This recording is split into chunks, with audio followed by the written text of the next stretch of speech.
GM, ladies and gentlemen, you're watching the 6th episode of Airdrop Intel, and I'm your host, Light Liger, and let's get started without further ado. First off, with some of the token prices on pre-markets right now. Drift has been dropping from 46 cents to 40 cents in the last 2 days or so. I mean, the whole market is basically bleeding, guys. Don't lose your hopium though. And Drift is going to be dropping tomorrow on 16th. Remember this though, that if you claim in the very beginning, in the first 6 hours, you are going to be forfeiting half of your airdrop. So you're going to be getting double the airdrop extra if you're going to be waiting for 6 hours. And some people might panic and claim in the 6 hours. I am definitely going to be waiting for that 6 hours before I will be dropping. And depending on the price, I might be holding into it. If it's going to go below 30 cents or something, I might just hold at that point. And then we have Zeta markets, which should be happening out really soon. And so is layer 3, but nothing really big happening on this list at this point.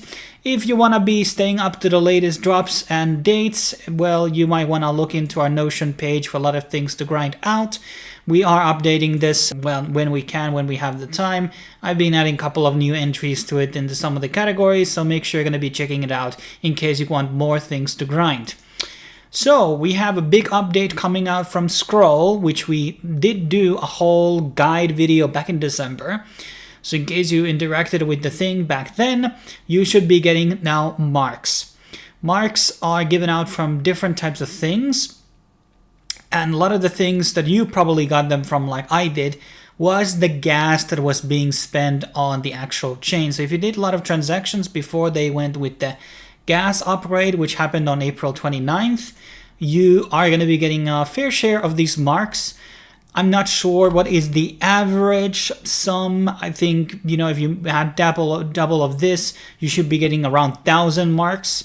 And also bridging your assets, which we already talked about, that having liquidity inside Scroll is going to be one of the bigger criteria. So Stone is something that you can farm right now, which is staked Ethereum. So you could bridge your Stone into Scroll now, and you're going to be getting marks and also going to be getting Stone points or whatever criteria they have. And then there's Wrapped Lido Ethereum also as another one. I would probably choose Stone out of these two, or you can just put native Ethereum. But at this point, there's almost no point of having native Ethereum around. It's just much more lucrative to have these liquid-based tokens instead. But yeah, I don't know what's going to be the minimum for it, but I would love to know how much Scroll marks you guys have. And there's going to be more sessions coming in, and this is going to be updating on real time as well. So by having stuff there in the chain is going to be giving you more points. Then we have a layer 2 blockchain, which has entered now into a testnet, and they have an incentivized testnet campaign called the Morph Zoo. This is the Morph layer 2. And right now this page is actually down, at least for this browser, what I'm using right now. It may not be the actual case on your browser, so make sure you're going to be trying it out. There's some simple testnet-based tasks. We have covered this on the channel before, and I did mention back then that you could run a node for it, which might be still up in the cards for a potential airdrop, but remains to be seen how it actually will be going down. There are a lot of big partners here in terms of the VCs, so yeah, we have the CEO of Polygon and Trust here, and we got Say and etc. A lot of big people here involved. So Morph will be probably, you know, relatively well. We're going to be talking about EVMs in a future video. Stay tuned for that. Then something outside of the EVM ecosystem, we have Zest. And this is on Stacks blockchain, and they're launching a Bitcoin market soon. You are able to put your staked STX into this place, which we have talked about in the past. In the Stacking DAO, we have featured it a couple of times on the channel, and that's where I'm keeping 99% of my STX right now because it's getting me yield and it's getting me points. Now, we're now getting an extra points now here by putting the STX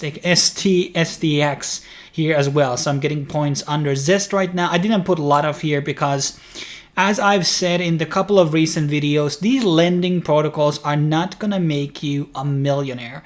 These airdrops tend to be very, very low, but it really depends on, are they going to be using a tiered system or something else. If they use tiered, they might be worth something, but usually they are gonna be making you maybe $5-10.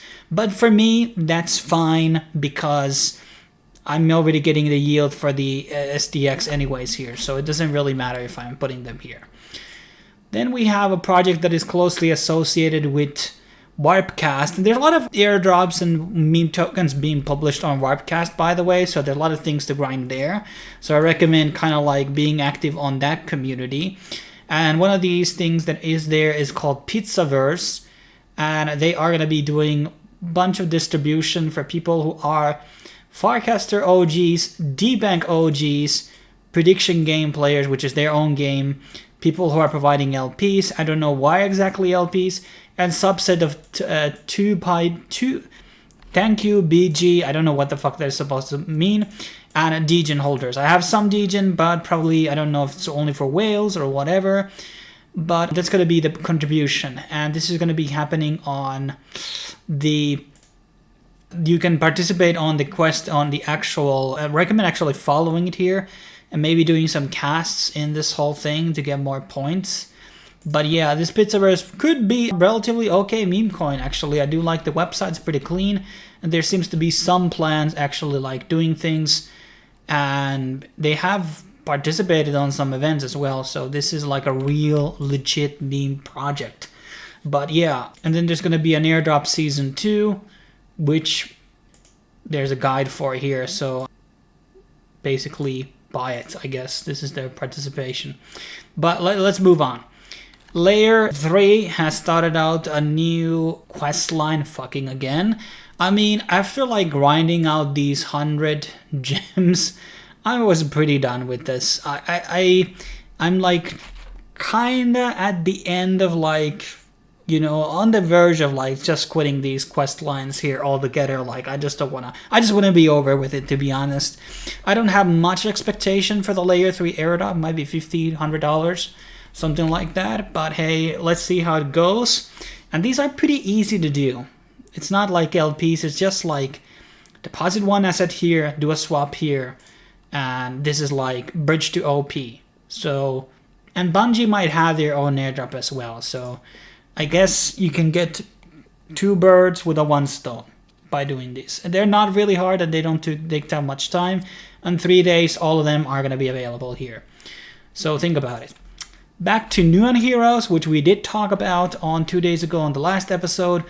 They are now going to be listing their Newon token on May 21st. That is in 6 days as I'm making this video, and there's still a way to actually play the game on Epic Games, and I'm actually going to play it tonight, get some points racked up, and just grinding before the cutoff date is going to be happening, accumulating much as possible. Airdrop's date has not been announced, so there might be a chance that there's listing on 21st, but the airdrop might happen on 25th. And that is not a bad idea in my opinion, given to the fact that it creates a bit of more market confusion and aggressive dumping if the airdrop is going to be happening the same day as the token generation or the trading event happens. But then again, it would allow the VCs to exit and things like that. So there are minuses and pluses when it comes to these launches, but let's just keep up to the date with their accounts that we're going to be seeing. Now I want to go also back to talking about some of the more longer going airdrops right now. A lot of my friends have been whining about like MetaMask to me, and I always tell them, download the fucking Rabi Wallet, because this is a superior wallet. It's the best EVM wallet that you can basically get. Easy to use, has security protocols, and plus, by doing internal gas ups or swaps inside the wallet, you are getting points. And it's on mobile, it's on desktop, and it's an extension.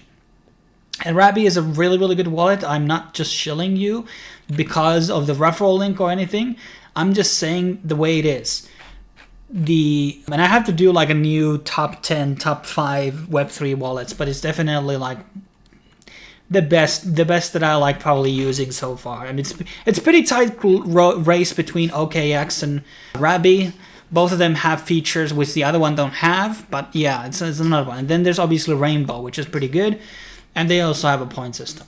Then going back to some Atom stuff, we have Stride doing another set of airdrops, and they did a form of an airdrop to the people who basically or staking for these things. And it has been like this overarching, like, well, not many that drops. But the thing here is that you have the SDDIM. This might be something you want to participate on, because it might be an airdrop criteria for certain things. I'm more anxious about waiting the NDIM, which is the other project by another liquid token for Dimension, but this is another one that you can basically have. I seem to have a very low sum from Airdrop or something, and you are going to be getting by holding Stride. So, and there's a dust sweeper, but this is probably something I should do here. I'm going to dust all these things and get Stride for myself. But yeah, so let's move on. Then we have Initia, and this is a new IBC based chain starting out, and apparently they even have a Milky Way thing coming out, and some couple of other interesting partnerships here. And they have a couple of testnet things that you can do, and there's faucets, there's experience things that you can do here, and you should probably interact with it. I don't know, like in terms of, I haven't done these myself, so I'm just gonna look into this myself, but a lot of people have already covered it. But in case you haven't met those videos already, I decided that it would be smart for me to talk about it as well. And then the last drop of the day is Liquid Swap, and they have added out some details about their drop, about what achievements you may have gotten from holding certain NFTs or certain meme tokens. And they do have the sign up for the airdrop, and this allows you to like link in your DeFi accounts from Ethereum, Solana, etc., and your Aptos wallet as well. And Quantum Network is probably going to be a decent sized airdrop in my opinion. I see a lot of promise with it, and there's still time to basically register for this one, so you definitely should do that. And you can provide liquidity in the liquidswap.com platform if you want to earn more. There's farms and bunch of different stuff that you can participate on. And I should probably buy more Aptos. I think Aptos and Sui are, I'm growing more into them because they actually work as chains. They have centralization issues, but in terms of like being able to handle congestion and things like that, and the fees and everything, they just seem to be doing a pretty good job. But hey, let's wrap it up here, guys. This is what I have to share for this episode. We got a couple of, there's almost a lot of things happening on a daily basis, so probably next episode coming out in 2 days. And I got some other videos lined up, sponsorship stuff and exclusive airdrops for you guys and giveaways and blah, blah, blah. But thanks for watching. I will be seeing you in the next video when it will be dropping out. Cheers.